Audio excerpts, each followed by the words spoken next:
Okay, so here we are, and this is the last shiur of this Shabbaton. So I'll first tell you about this person, Rabbi Yisrael Moshe Hazan. Rabbi Yisrael Moshe Hazan was born in Izmir in 1808. Then, as a young student, he moved to Jerusalem, where he studied in Jerusalem, and he became a member of the Beit Din of Jerusalem. Then, around in his when he was about 30 years old, he began to travel, and he traveled various places in Europe. And then he came on his travels to the city of Rome. And in the city of Rome, he was invited to be the rabbi of Rome. At that time, the Jews of Rome were still living in a neighborhood which was only Jewish and had walls around it with the ghetto of Rome. If you ever go to visit Rome, you can see it. It's very interesting.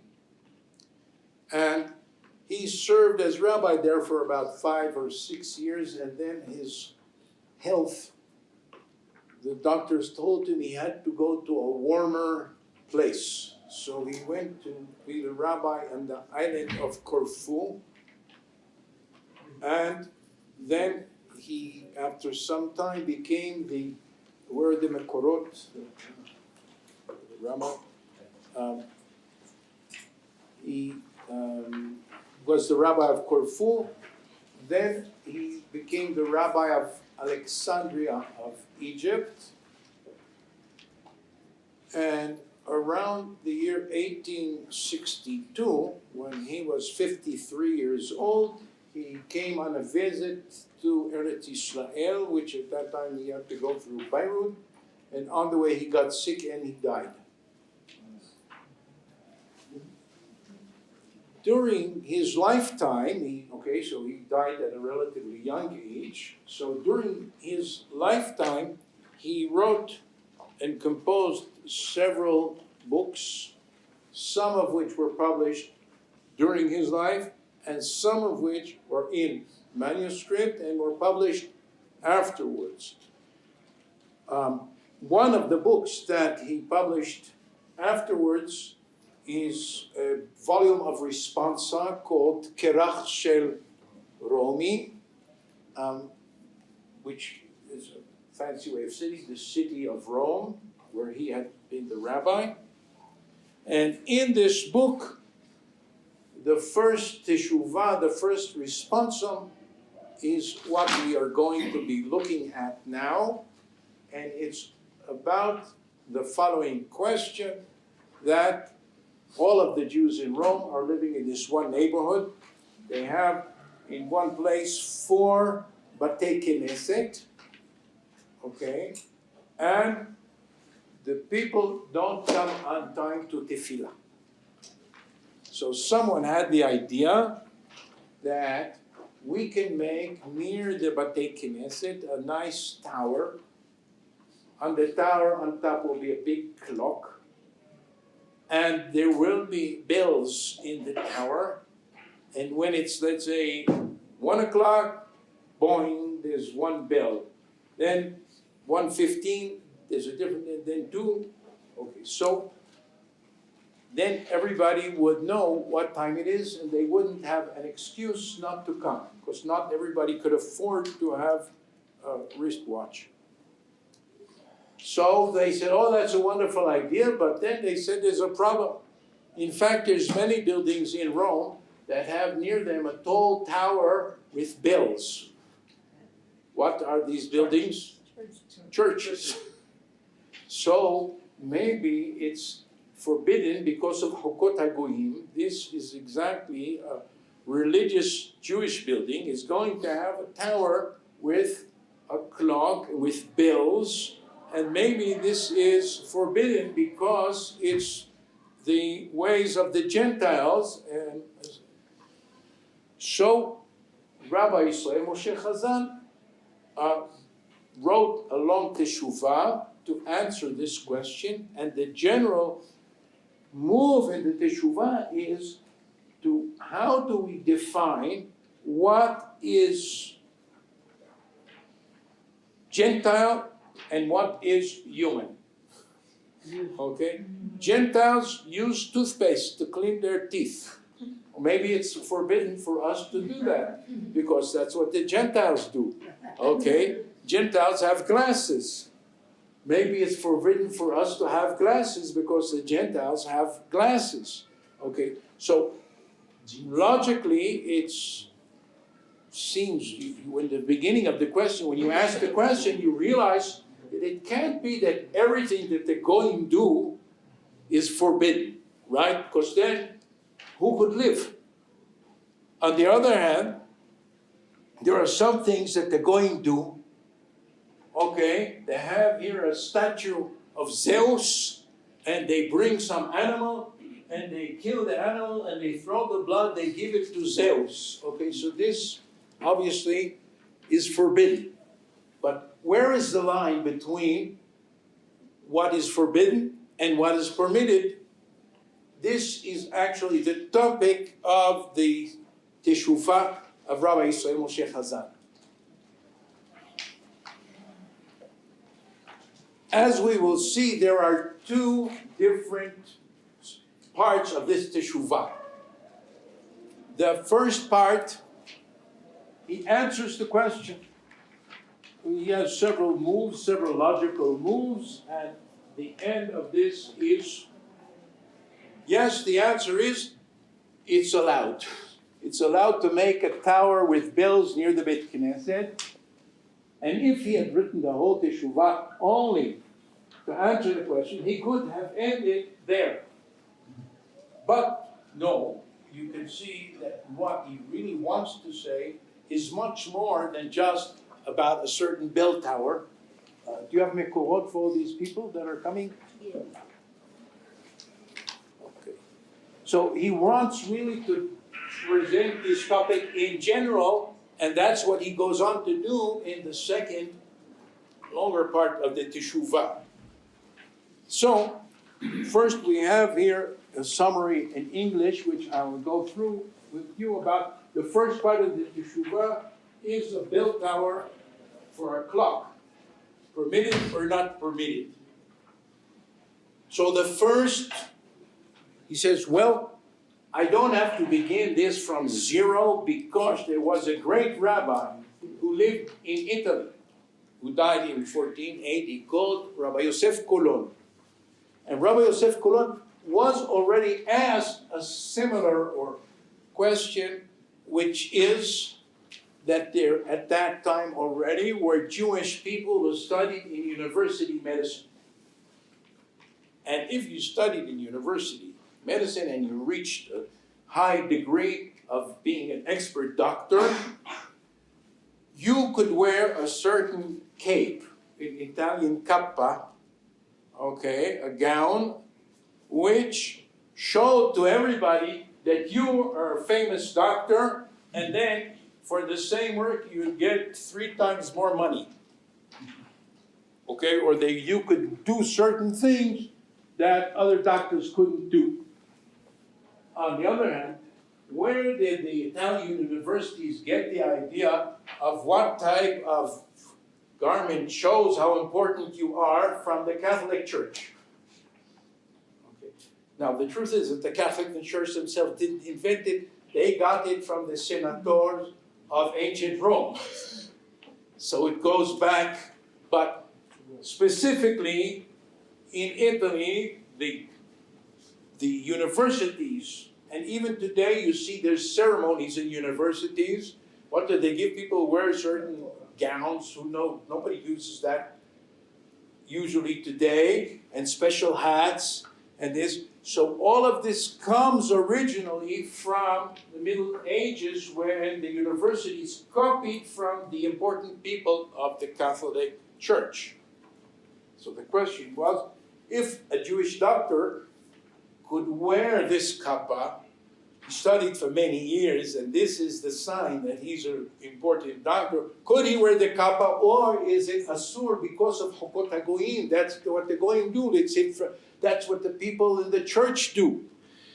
So Mahari Kolon, Rabbi Yosef Kolon, already in 1470 or something, dealt with this question, and he said, okay, his initial move was a very good move. He said, everybody knows that according to the rabbinic tradition, Torah has Hokim and Mishpatim. Maybe anybody here remembers, what is the difference between Hok and Mishpat? The logic. The logic. The logic, yes. The logic. Which is? The Mishpatim are very logic, and the Hukim are sometimes we don't know exactly why we are doing it. Exactly, not sometimes. If we know why it is, then it's Mishpatim. So Hok, in the classic case, everybody knows Para Aduma, you have to do this, you have to do that, you have to do this, why? Why Para Aduma? Why you have to burn it? Why you have to do it? That's Hok. So Rabbi Yosef Kolon says, okay, Chokot HaGoyim, to be a Chok, first of all, it has to be something that is not rational. You don't understand why this activity will bring this result. But if you understand what the rationale is, it can't be Chokot HaGoyim. Why? It's already Mishpatim. The Torah doesn't forbid Mishpatei HaGoyim. So, to be a Chok, so the main thing is that it has to be not understandable to the human mind why this specific form of activity is relevant to this result. There's also a second part, which, based on some other things, which is that if the Goyim do certain things as an expression of their midot ra'ot, the forbidden sexual activities, or just to show off how important they are, and so on, that's also included in Chukot HaGoyim. All other activities are not Chukot HaGoyim, but they're human. And human activities are not forbidden. So he says, well, first of all, some churches have clocks on their bell towers, but some don't. And when they put a clock on a church, it has nothing to do with the Christian religion, but it's just because they want to have the possibility of people coming to church on time. Or as a public service, people are walking in the street, what time is it? The church of Santa Maria has a clock, it says it's 12 o'clock. So even if the Christians put clocks on their churches, they're not doing it because something to do with the Christian religion, but for a rational result. And it also has no sexual activity connected with it or some. And even if you say that the bells on the clock remind you of the church bells, but if you know how the church bells operate and what they do when they pull the ropes of the church bells and so on, that's not what's happening with clocks, so it's not really the same.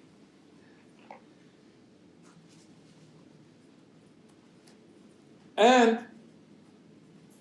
even if for some reason Jewish people wanted to build near the Beit Knesset a tower that would not have any clocks, but only bells, and they would use it, for instance, to play music. There are certain clocks that's called a kavigyon.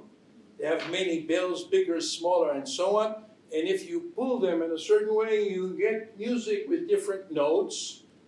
Okay, that's not a religious activity.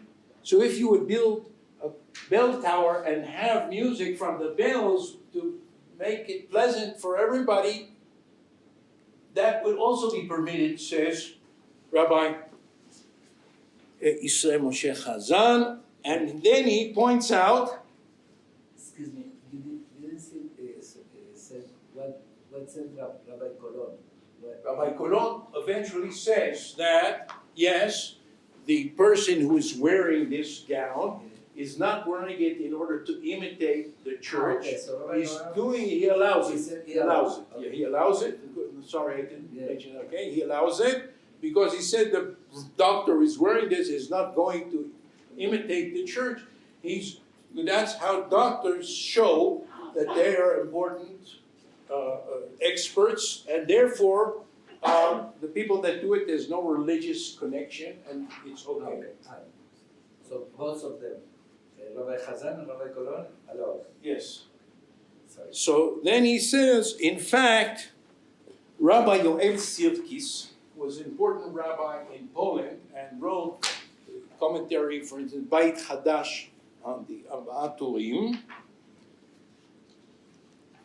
was asked about the fact that the types of melodies that Jewish people sing in the Beit Knesset in Poland is similar to the type of music that the Goyim have in Poland, and much of this is similar to the type of music that the Goyim also use in churches in Poland. So, is this okay? So what Rabbi Sirkis says is, the fact that it's the same kind of music is not a problem. If, however, we were to copy exactly a melody from a church service, that would be a problem. So it's not the genre, the type of music that's a problem, but to copy exactly from a church, that's the problem. But if these tunes are used by the Goyim, not in church, or not only in church, they sing it around the table, they have dancing, and they play these melodies, then the Jewish people may also use these melodies in Beit Knesset. And it therefore follows that the bells that we want to put in the clock tower is for a rational reason. It's not a religious activity of the Christians. And people do it also not tafka near churches, in public places. In Europe, you can see that they built bells, clock tower, in the middle of the city, in the central square, so that people could know what time it is. So the answer is to build such a tower with a clock, with bells near the Beit Knesset, mutar. Okay, so you would think that now is ending the tshuva, right? He was asked the question, he answered the question, no. We go to the next page.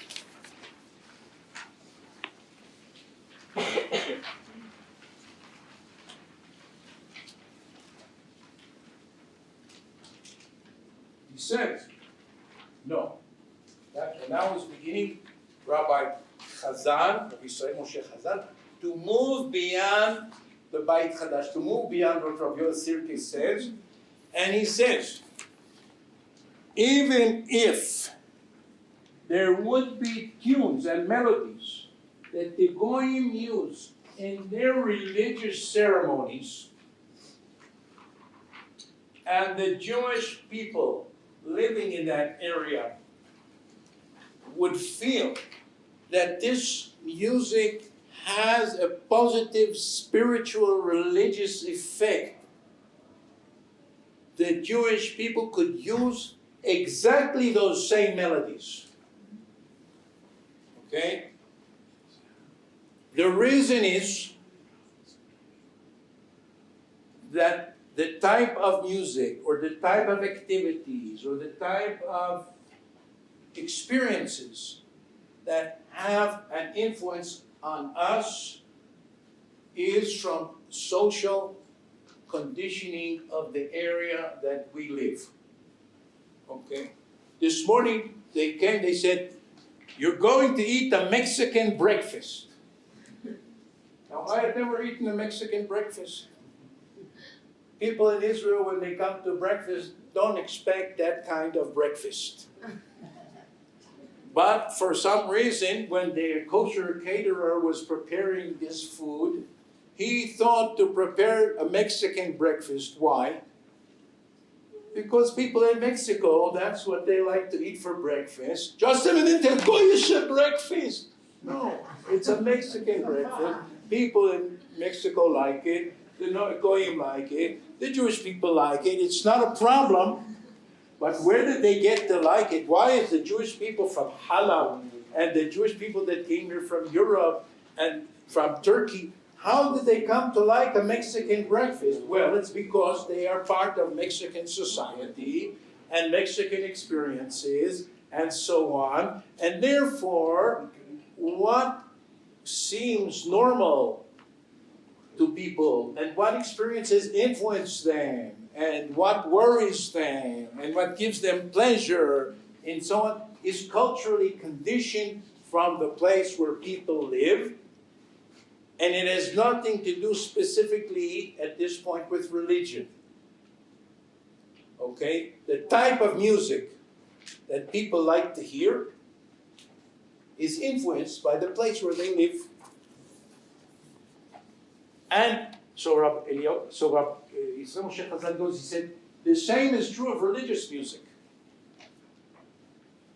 The type of music that people hear, let's say in Europe or other countries, they have in the streets religious processions in honor of different holidays or saints or whatever, and they play music. So the Jewish people also hear that music. Okay, so it becomes, so Rat, he goes back. Is there air conditioning here, by the way? Yes. Okay, because I don't want everybody to fall asleep. Let's focus on going.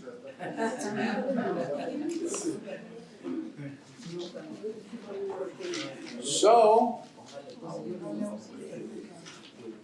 You saw the book Kedushat Yom the part of it talk about the fanaticism. It's very interesting. I give a shiur that is very, it looks like today he talk. The today's society. It's very, very interesting. okay, so he says, for this reason, because this experiences and what affects people is dependent on the cultural context in which the Jewish and non-Jewish people live. That's the reason, for instance, that Torah did not forbid in Bet HaMikdash to have korbanot. So the Goyim have korbanot. How can we have it in our Bet HaMikdash? Also, in Bet HaMikdash there was ketoret, incense, to make a very pleasant smell. The secret, also in temples of the Goyim, they have incense. Secret, even today, until today, in churches they have incense. So how can the Bet HaMikdash have had this Goyim incense? Yes? But for example, we used to bring flowers to people who passed away. Yes. And then the Goyim started doing it, so we stopped. Why is it But- like First of all, that's a good question. the cemetery? If you ask Rabbi Yosef Massas, he will tell you, Not problem. bring flowers. The fact that the Goyim are bringing flowers, Yeah, like it's a why- reason that people are bringing flowers to show honor and respect for the dead. That's what's culturally in its culture.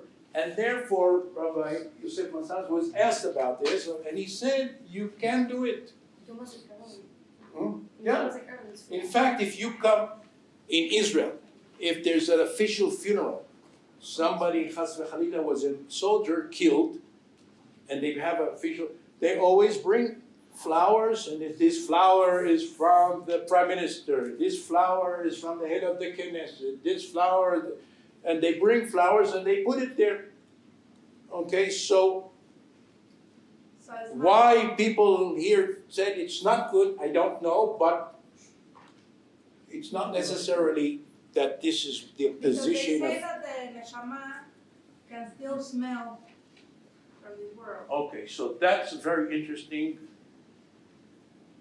That who gave them this information? Good question.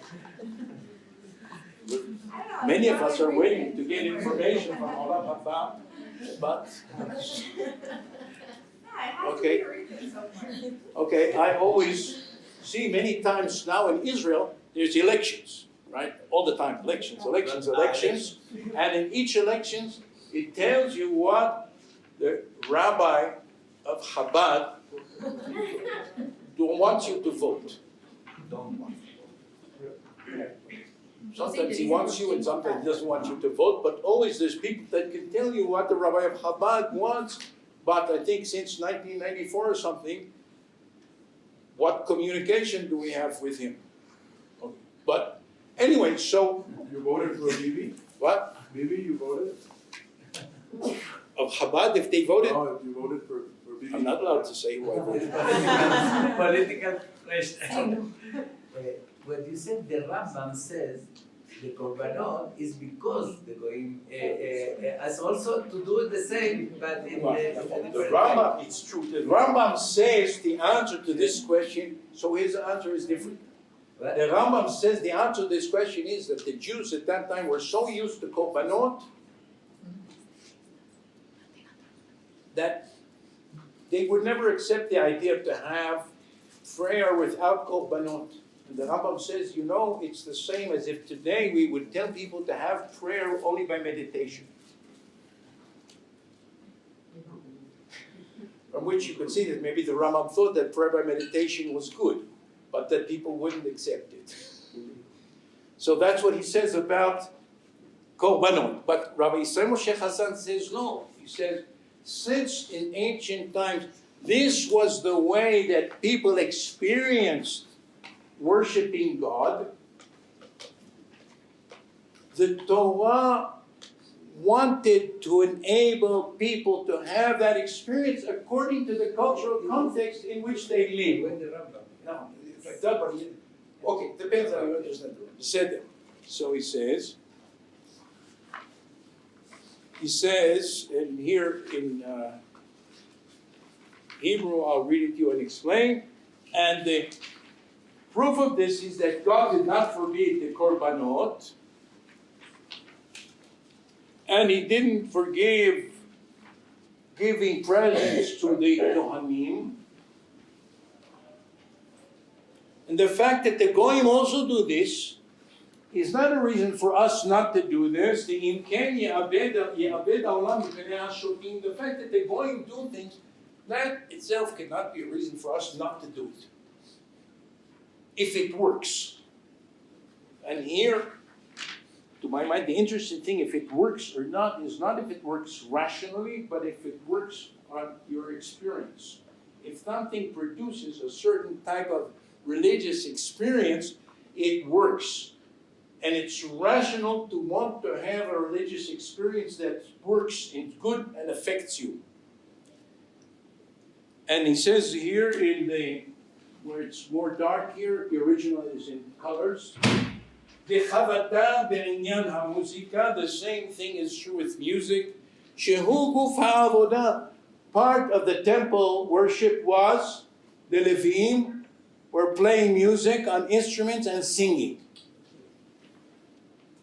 It's a part of religious activity. Unishalema parim sefatenu. Now he's using it in a special way. Because you say, Nishalma parim sefatenu, by saying the words of prayer, it's as if we're bringing korbanot. But he's talking about singing. He says, singing tunes during the religious service is the same as bringing korbanot. והיא התפילה בהכנעה ובקול נעים, גילה ורעדה, יותן להוד והדר בבית אלוהינו. Praying in a beautiful tune that brings good religious feelings is part of the Avodat Hashem. Okay, think how boring Bet Knesset would be if they never ever sang anything. Right? So, we heard on Shabbat, the Rabbi was singing and leading in different tunes So that's part of the avodah. It would be very boring if only people would all the time. So Rabbi Hazan said this is part of the religious experience, and what we want in the religious experience is that it should work. People should feel a good experience. ואם הקול הזה אשר מנגנים בבית תפילתן של אומות העולם, if the tunes that the goyim use in their churches or in their mosques, but here we're talking about Italy, if those tunes, הוא קול ההכנעה הנכנס ללב, this is the type of music that affects a person religiously. לפי משקל המוסיקה, according to the tone and levels and tunes of the music. ולפי מה שהורגל בו, meaning the type of music that the people in that country and time are used to. Okay, if we would start now playing ancient Greek music, maybe it would seem very strange to you. Maybe if people in the time of Bet HaMikdash would hear jazz, it would seem strange to them. Why? Because what music you appreciate and has an effect on you is because of the cultural conditioning that you have from your life experience in the specific place and culture where you live. Without this kind of music,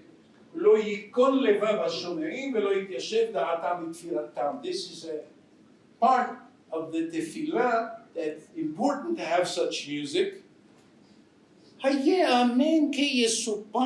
we even believe and think כי בשביל שוטים שקלקלו וקבעו בבית תפילתם נעשר אנחנו בדבר. Can it be that because it is great music, it really works? Now, however, it turns out that the first person that invented this melody invented it for a church service. Can it be that because that idiot believes in Jesus, we can take this wonderful music and use it in our Bet Knesset and really improve our tefillah? Hazan says that's insane. Now, obviously, not everyone agrees that's insane, but that's what he said. It's unbelievable.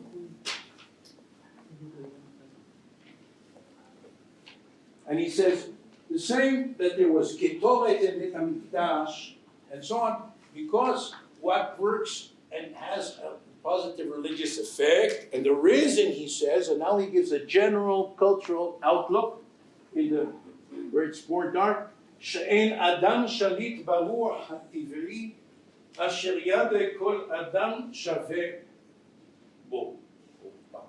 Right? Okay.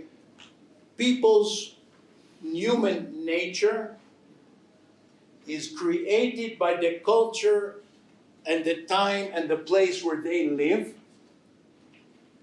And it's not controllable in the sense that we can suddenly take music that sounds like squeaks and that's music.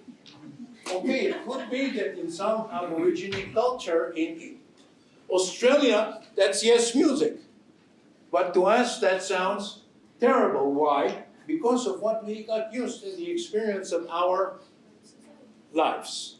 Therefore, says Rabbi Yisrael Moshe Hazan, if music works, then if the fact that the Goyim use it in their church doesn't mean that I can't use it in my Bet Knesset.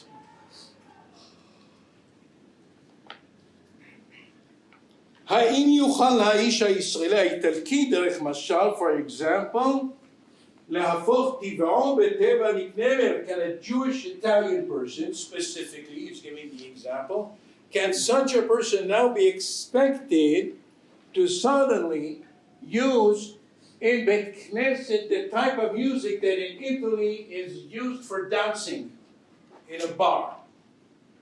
They would think it's very inappropriate for Bet Knesset. What would they think is very appropriate?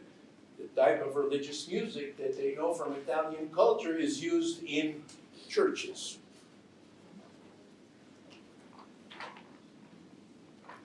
So at the bottom he says, Ela vadai, kemo she'amarnu, it's surely as we said, debedavar hativi, something that's natural, v'nitzrach lekol umma, and every human nation has music, hai kedinei v'hai ke'emunato, each one according to their religion and tradition, lo shayach le'osro, it's not something that we should forbid.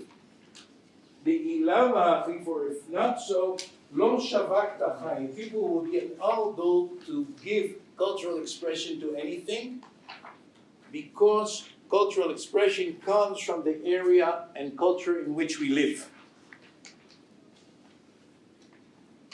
And then he goes on, but what I would like now, the next proof that he cites is from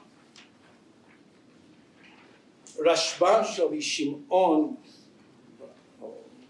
Rabbi Shlomo ben Shimon Duran, who was born and lived in Algeria in 1400. We're now near 12, 13, 14.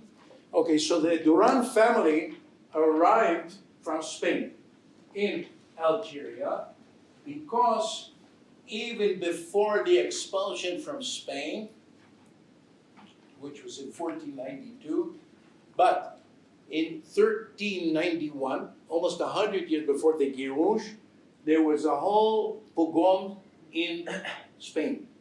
Zerot Kuf Nun Aleph. Okay? And as a result of this, some Jews were forced to convert. That's the first time of Anusim in Spain. And other Jews decided to leave Spain. And where did they go? To North Africa, just across the Mediterranean. And some of them came to Morocco, and some of them came to Algeria. Now, of course, by making this move, they were actually moving from a Christian culture to a Muslim culture, because North Africa was a Muslim culture. 200, 300 years earlier, also Spain was a Muslim culture. But meanwhile, there was something called the Reconquista, and more from the north to the south, Spain was being captured back by the Christians. So the Jews that were attacked were in Christian areas. And the ones that went to North Africa were from Christian areas, so they were moving from a Christian culture to an Islamic culture. And here, they got a question from the Beit Knesset. Kahal sheratzu lehaskim, a certain community, a Beit Knesset, wanted to make a takana in their Beit Knesset, shelo yikanes adam bebeit knesset bemin alim. What did they want to make a rule? That anybody that wants to enter the Beit Knesset, before entering the Beit Knesset, they will sit down, take off their shoes, and come into Beit Knesset without shoes. Right? It's very typical. Everybody does that in Beit Knesset. This in Algeria? What? Where was this talking about? The people in Algeria I wanted to make this takana that anybody that comes into Beit Knesset has to take off their shoes. And where did they get this idea from? The Muslims, right? Nobody in Spain, in fact, nobody in any church has to come in but take off their shoes. But if you want to come into a mosque, you take off your shoes and you wash your feet and you wash your hands, and then you can come into the mosque. So they wanted to make a takana. Why? לא ייכנס אדם לבית הכנסת במנעלים, מחמת חרפת שמחרפים אותם הישמעאלים. When the Ishmaelim, who's the Ishmaelim? The Muslims seeing Jews walking into the Beit Knesset in their disgusting, dirty shoes. They were out in the street. Who knows what they stepped on, and now they're coming into Beit Knesset with shoes. The Muslims say the Jews are disgusting animals. How could you behave like that? And therefore, the Beit Knesset wanted to make a takana. Probably if they had been living long enough in Algiers, they also felt that it's not appropriate And maybe now, by the way, some people who newly arrived from Spain, don't live there for a long time, they're now coming in with the shoes. And the Kahal wants to make a takana. No, you have to take off your shoes. You can't enter Bet Knesset in shoes. Okay. ועוד שבעיר ההיא בעצמה, there's another בית כנסת, ואין נכנסים שם במנהלים. So this בית כנסת wants to make a similar rule. וקמו כצאת יחידים, והרערו בדבר. Some people said, we refuse to accept such a takana. הרמב"ם מתיר להיכנס לבית הכנסת במנהלים. Rambam permits it. So now, Rabbi Duran has to answer this question, right? So he also, maybe this is a Sephardic move, instead of talking about the specific issue of shoes, he says, let's talk about the general idea of what is culturally good, what is honor, what is shameful, what is disgusting, what's nice.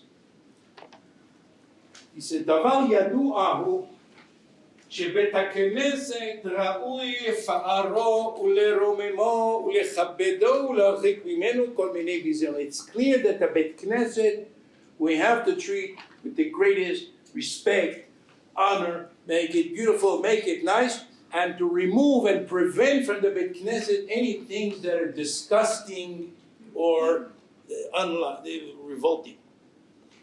Omnam, what is kavod? הכבוד הוא כל דבר אשר הוא נחשב אצל בני אדם לכבוד. When we say we have to honor a Beit Knesset, what do we mean? We have to do things that in the eyes of human beings are considered honor. Okay? God knows us without any clothing. God knows all things. So when we do things out, it's not for God specifically, but to give honor in human terms, according to human culture, and this will affect our mentality, how we feel in this place. Okay, if people would come to Beit Knesset in a bathing suit, it would affect the way that we feel about this place. Why? Because in our culture, that's not what people wear in honorable places. But you could imagine that if there was such a culture, everybody walks around and goes to official ceremonies and goes to meet the king and goes to parliament. Everybody's going in bathing suits. It wouldn't seem such a big problem to us to go in the Beit Knesset in a bathing suit because, okay, and by the way, that's why there's different Haredim that they think you have to wear a hat in Beit Knesset. Why? Because in Europe, from where they came, in the 18th century, when you wanted to look respectable, you had to have a hat. Okay, now you go to Europe, no man wears a hat. I was in France, in Paris. It was so cold. I was freezing. All of the men were walking around. They had leather jacket, whatever they had around their throat. A scarf, their head was completely bare. If they see somebody wearing a hat, he's not a Frenchman. He's somebody. So all the Jews that come there, they wear little hats. Immediately, everybody knows they're not Frenchmen, because they don't wear hats anymore. But where the Haredim came in Eastern Europe 200 years ago, if you wanted to be honorable, you had to wear a hat. So that now is to be honorable in their opinion. But Rav Duran says no. What is honorable, not honorable, respectful, not respectful, this comes from what this culture does. כל דבר שהוא נחשב אצל בני האדם כבוד says, we'll go 2 lines down, כי אם ילבש אדם בגדים נאים, if probably wears nice clothing, הוא בעיני בני האדם נחשב לכבוד. God knows who you are, whatever clothes you wear. If you are a disgusting person and you treat people like garbage and so on, the fact that you wear very nice clothes doesn't have any impression on God. And if you wear very clothes with holes in them and so on, but you are a tzaddik, God is not worried by that. Who is worried by this? Other human beings. So he says, okay. ויש בגדים, there are some clothes, שאם ילבש אותם אדם במקום אחד הם תפארת, אם ילבשם במקום אחר הם גנאי. The same clothing in one place, in one culture, in one time will be considered very impressive and good, and in a different place, this person, what is he, a clown? He's a clown. How is he dressed like an idiot? But it's the same clothing. What's the depend? Where, in which time, this person is wearing these clothing. והכל לפי המקומות וכפי האדם. Everything goes according to the human situation at that time and place.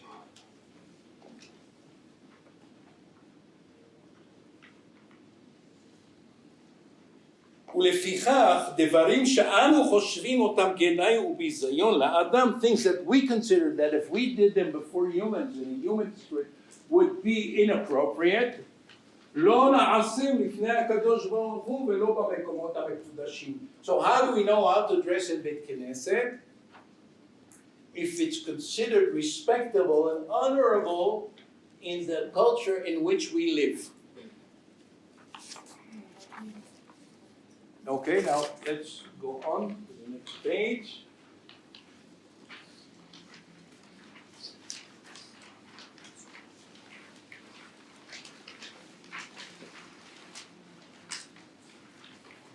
Okay, it says at the top of it, והנה בארצות הנוצרים. Now, who is writing all of this? Rabbi Duran in North Africa around the year 1450. It's a page that begins at the top, הנה בארצות הנוצרים. הנה בארצות הנוצרים, the lands of the Christians, שאין אצלם ביזיון כשנכנס אדם ואפילו לפני מלכם במנעל. If somebody, important person, is coming to the palace of the king of Spain, they have wonderful clothing, they march in with the boots that they were wearing just as they got off their horse. No problem. That's good. The king liked this. This is his supporter with these boots and this clothing. Good. It's not bizayon. אם ניכנס כן, אם נכנס כן בבית הכנסת שבעירם אינו ביזיון. Because in Spain, you could go even to the palace of the king with your shoes that you just came from the street. No problem. Same you could do in a Bet Knesset. ובארצות אלו, meaning North Africa, which is what? Islamic. שהוא ביזיון להיכנס לפני גדוליהם וכל שכן לפני מלכם במנהל. If you would come to visit the chief mayor of Algiers, and you would walk into his house, which by the way has very expensive carpets on the floor, for the reason that you're supposed to be without shoes, and you would walk in shoes, bye-bye, they'll get rid of you. You're so dishonoring this important person. Kal vachomer if you go to the king of Algeria. So it said, therefore, בארצות אלו, where it's a bizayon to go to the important people who enter their house with shoes, אסור להיכנס בעירם לבית הכנסת במנעל. It's not allowed to go into the בית כנסת wearing shoes. משום קל וחומר. What's the קל וחומר? If you wouldn't do this to a human king or a human dignitary, kal vachomer, that you're not going to do it to God. Now, what does God think about all of this? He says, that's your problem. I agree that you should come to Beit Knesset in an honorable way, but that's your way of showing respect. Okay. Your way of showing respect, where do you get it from? From the culture in which you live. Okay. Im ken, in the dark area, בארצות הנוצרים, שעולים עד המיטה בסנדלים. People come to their house, they enter into the living room, they enter this, they get to their bed. Now, hopefully, they take off their shoes. But the rest of the time, they walk around their house with shoes. Just only those shoes 10 minutes ago were walking on the street. Yes, that's what they do in Artzot HaNotzrim. That's what they do in Israel. So, they do it also in Beit Knesset. בארצות הנוצרים שעולים עד המיטה בסנדלים מותר להיכנס בית הכנסת שבעירם בסנדלים, אבל בארצות אלו, the Islamic countries, שמקפידים, they have a very harsh attitude, להיכנס בביתם במנהלים, they wouldn't go in their house in shoes. Okay, I know a certain professor, now passed away in Israel, and he had spent many years studying Japanese culture. Anybody that visited his house in Jerusalem had to take off their shoes, because The Orient, also the Orient, the Far East, they have the same idea, which if you think about it, is not very foolish, right? But we don't do it. Well, many of us don't do it.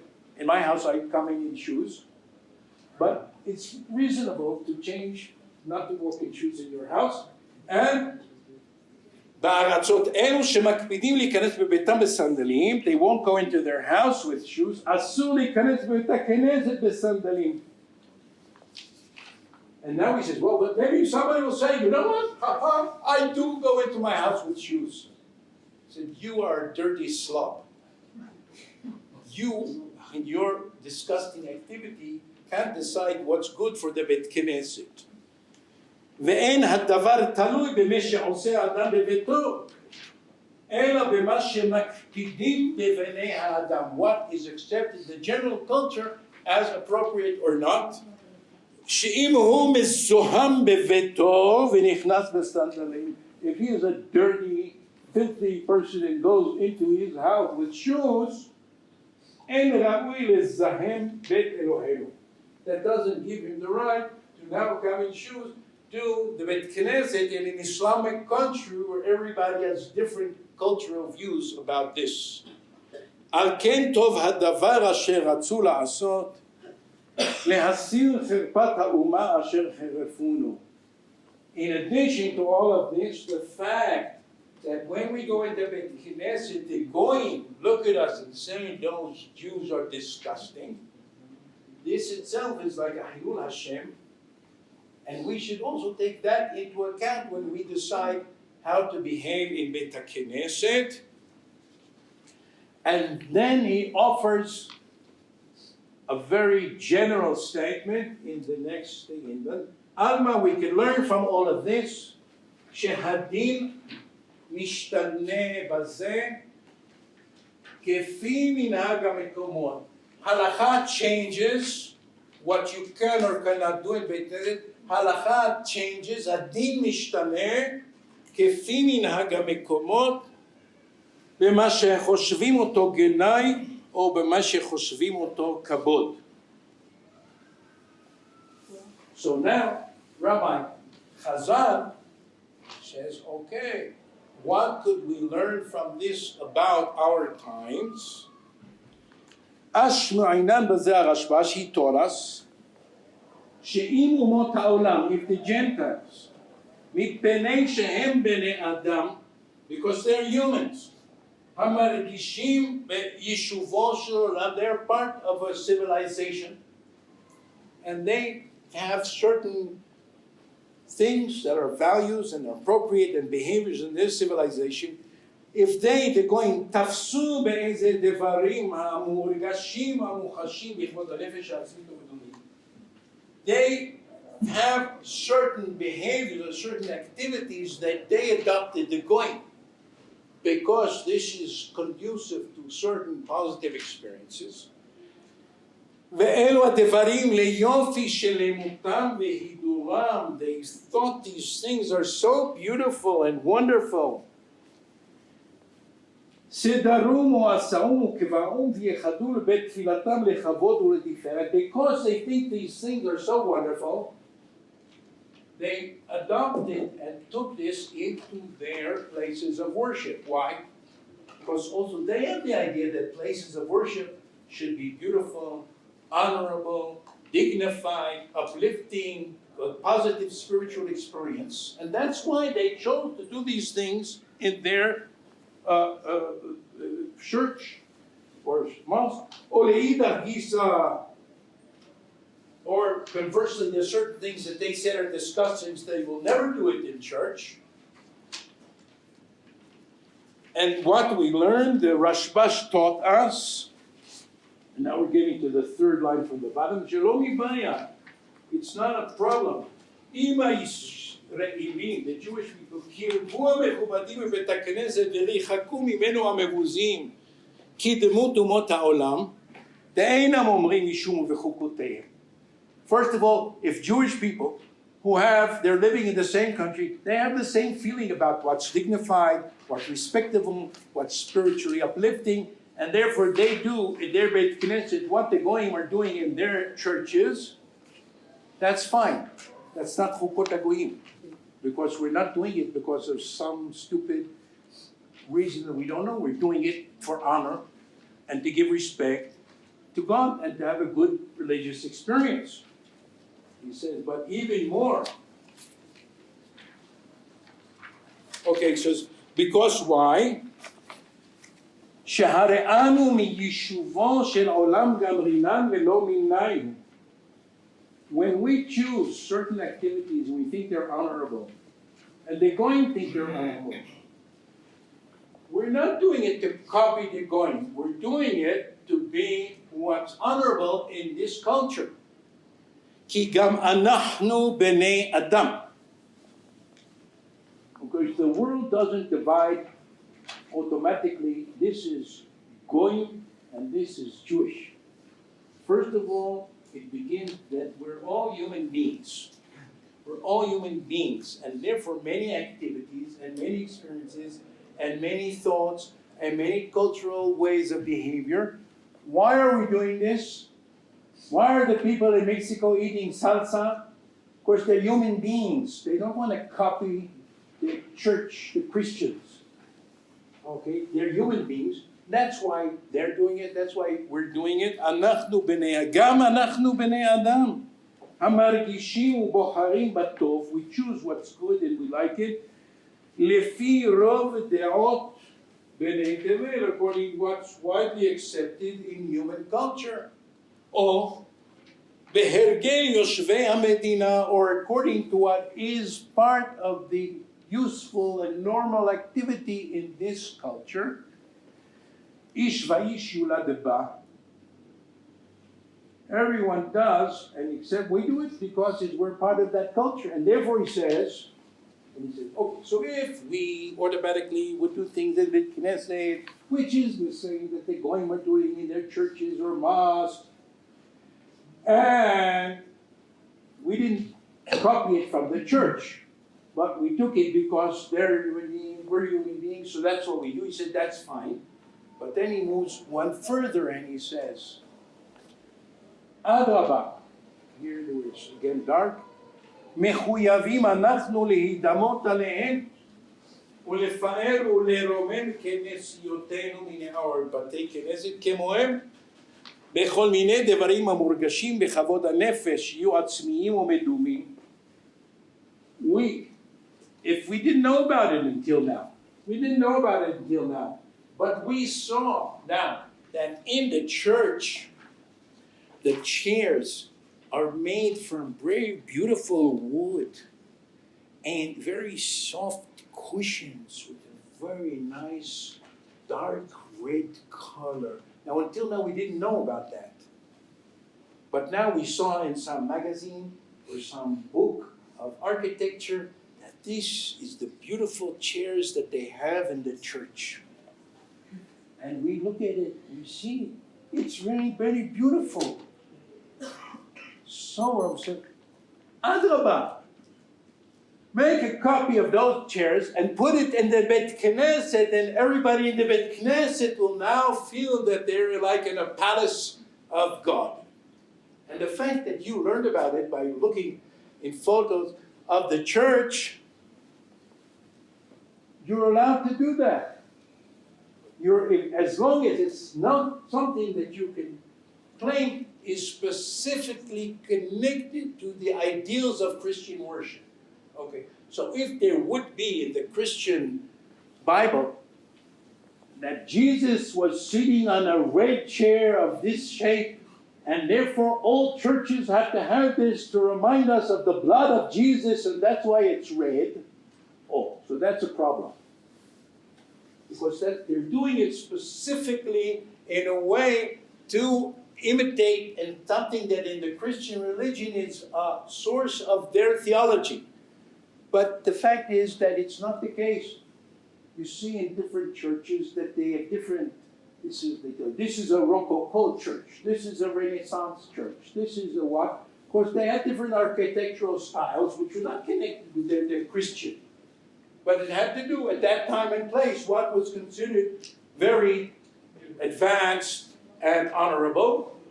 And therefore, if you go, by the way, to different places in Europe, you see Batei Knesset that were built in the end of the 19th century when Jews were now allowed. Big, beautiful buildings with stonework and stained glass windows, and they called it the Moorish style. What does it mean, Moorish style? That's how the architects imagined in Spain they did, but it's not the Jewish people in Spain that did that. It was the Arabs or the Christians in Spain that did that. So they imported this to the Batei Knesset, and many Batei Knesset around the world, you look at their architectural style, and so on, you see that it's affected by what is considered, or was considered when they built the Bet Knesset, something very attractive and respectable.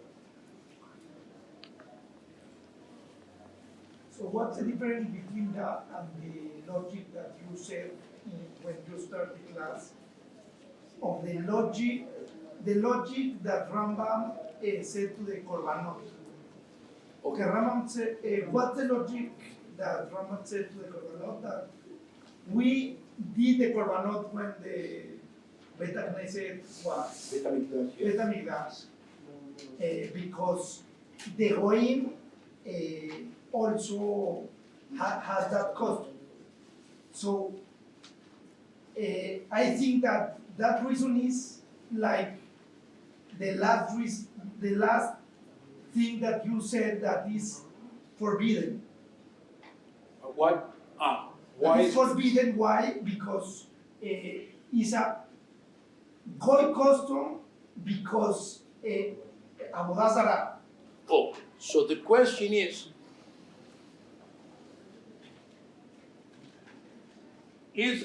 bringing korban avodah zarah? Is bringing wine and pouring wine nisuch avodah zarah? The answer is, to who are you doing it? If you are doing it in Bet HaMikdash to Hashem Elohei Yisrael, then it's not avodah zarah. If you're bringing a korban to Kadosh Baruch Hu, it's not avodah zarah. That's what Torah says you have to do it. If you would take the same form of worship, but now you would do it to Aphrodite or to Baal, then it's avodah zarah. So the activity itself is not avodah zarah unless you say to who are you doing it. The same activity could be avodah zarah or not, and that's what the Torah tells us. Yes, bring korbanot to Hashem. No, don't bring korbanot to Baal. The korbanot themselves But is if, very if similar. it all depends on the intention, then why does he bring two rules in the beginning? That he says the first rule is that it's not a specific, it's an arbitrary, a hok, something that is done not because of any reason. And the second one because it expresses pride. Even if it does have one of those two conditions, it all depends on the intention. Well, the intention, okay, so what he says, and I don't know if we'll get to it or not, but what he says is, okay, that a hok, okay, he says, korbanot, a korban. Does korban have a logic? Or is it arbitrary? It's a hok. Right? The same thing, you could bring a korban, or you could bring a rubber tire and burn it in Beit HaMikdash. Okay. So what he says, and other people who are interpreting the Rambam say about the Rambam tries to say why the Beit HaMikdash has walls and lights and people going around. They had shomrim, Leviim were going around to guard the Beit HaMikdash, and God needs protection. What is going to come? Different gods and attack him. But all of this is done, says the Rambam, to give people the feeling that this is a palace of a great king. Okay, so now there's certain things that the Rambam says, but he doesn't know how to interpret this specific activity. But in Parshanim, which he cites later on, say, look, why is there korbanot? Why is there lechem hapanim in the Beit HaMikdash, a certain break that they put? He says, because in the palace of the king there's a kitchen. They're always cooking food. And that's what people expect to smell and feel when they come to a palace of a king.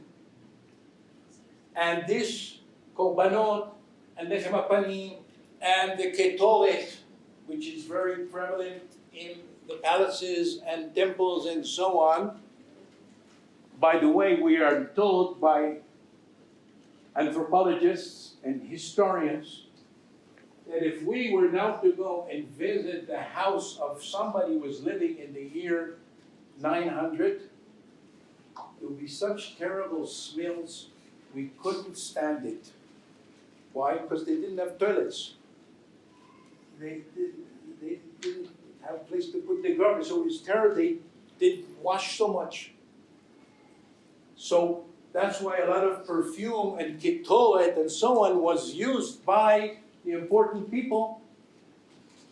And this became part of what's done for kings, for princes, for important people. And the Beit HaMikdash, therefore it has a logic. So it's not hok, but it has a logic. On the other hand, let's say, to give a cross.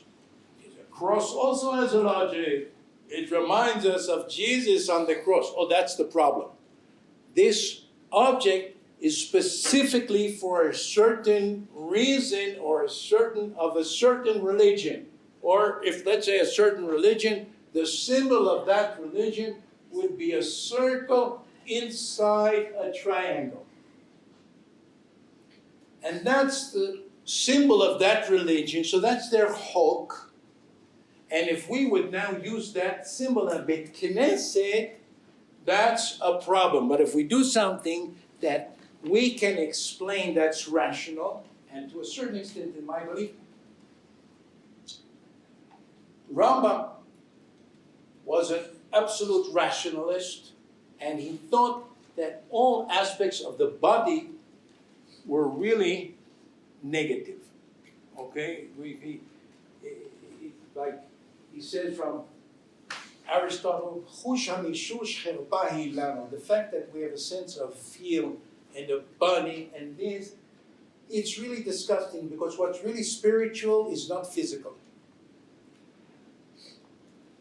But Rabbi Moshe Hazan doesn't hold that because he's living in Italy in the 19th century, so he's affected by the ideas of culture and human culture, and so He says, no. Rationality is also what expresses and reflects human life and experience in all ways. Eating, drinking, reading books, listening to music, going to beautiful places with plants and smelling good smells and so on. These are physical experiences, but they are part of what affects the human being culturally, and therefore this is also not chok. It's not a rational philosophical activity, but it's an experience that's a human experience which causes human responses and activities. Okay, now, let's see, I would like to go on.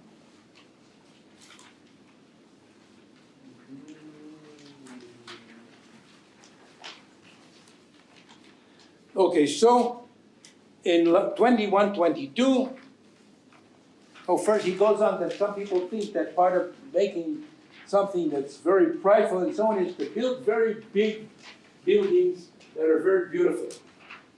Okay, which apparently comes from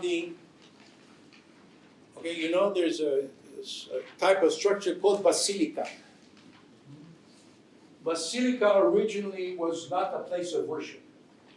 The main public buildings in a Greek or Roman city were basilica. Basil, I think, means a king, right? And basilica is a kingly place, and the main public buildings were constructed in this manner. Later on, especially in cultures that came from the Roman Empire, Christian churches were constructed in the same architectural form as basilica. But originally this form is not a Christian form, and the Christian did it for the same reason that they put beautiful wooden chairs and whatever, that people should feel this is the place of a king. And therefore, after all of this discussion, Rabbi Yisrael Moshe Hazan says, Livnot binyan mefo'ar, if we make a beautiful, splendid building, או לקבוע כלים נעים ומנורות מפוארות וכלי השעות מתוקנות ומפובחות. We will have beautiful furniture, beautiful decoration, beautiful bell towers with clocks. ולנגן בניגונים מוכנעים ונאותים לפי מצב המדינה ומה שהוגדרו כל יושבי עליה, ישראלים ואומות העולם. Also the type of music and type of that is done in the culture that the Jews live, to take those things that in that culture are considered beautiful, honorable, uplifting, wonderful experiences, and to bring them into Beit Knesset. בזה ודאי יד כל אדם שווה ישראלים ואומות העולם. This is something that's human and is equal to the Jews and non-Jews that live in this culture at this time and place. וכל אחד קובע בית תפילתו. Everyone takes his place of worship. ועובד עבודת וקבלת אבותיו. They conduct the services according to their own religion that they received from their fathers. בכל האמצעים הנזכרים לאל וכיוצא בהם. They use in their services the same beauty and dignity and whatever that other people use, but it's their religion and their service. It's separate. כל חד בדיני. רצוני לומר, כל אומה ואומה מיישובו של העולם ומטבע המדינה שגדלו בה כגמרי. The people in each country, what is beautiful music, what is a spiritually uplifting activity, what is a beautiful furniture, beautiful building, which is very honorable. People in the culture get it from the general culture, and it's okay, and it's not specifically Christian or not Christian.